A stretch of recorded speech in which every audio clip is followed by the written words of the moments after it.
Pagbubukas ng Belenismo 2023 sa Tarlac, tunghayan sa live report ni Jasmine Gabriel Galban.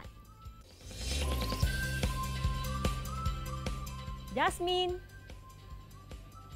Good morning, Joanne. Good morning, mga kapuso. Mahigit isang buwan bago ang selebrasyon ng Araw ng Kapaskuhan, pero ramdam na ang diwa ng Kapaskuhan dito sa probinsya ng Tarlac. Actually, attractions dito ngayon yung mga nagagandahan, naglalakihan at mga makukulay na parol. Ang probinsya po ng Tarlac ang tinaguri ang Belen Capital of the Philippines. Kaya naman kung ang pag-uusapan ay Belen, talaga nga namang napakaganda ng mga Belen dito sa probinsya ng Tarlac. At ngayong araw, mga kapuso, ang opening ng 16th Belenismo sa Tarlac. Kaya naman makikita ho natin sa iba't ibang mga bayan yung napaka makukulay na mga Belen na kung saan ay may kanya-kanya hong konsepto at disenyo ang iba't ibang mga kabilang ho doon sa kompetisyon. At ito nga ho sa aming kinaroroonan sa may Tarlac City, ito ho yung tapat lamang ng simbahan. Ito naman po yung entry ng city government na kung saan, kung papansinin po natin, ito ho ay may height na 8.8 at meron po na lapad naman na nasa 8 meters.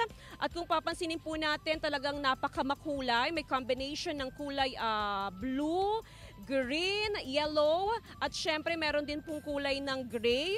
Pero syempre ang highlights po dyan ay ang Holy Family na nasa gitna.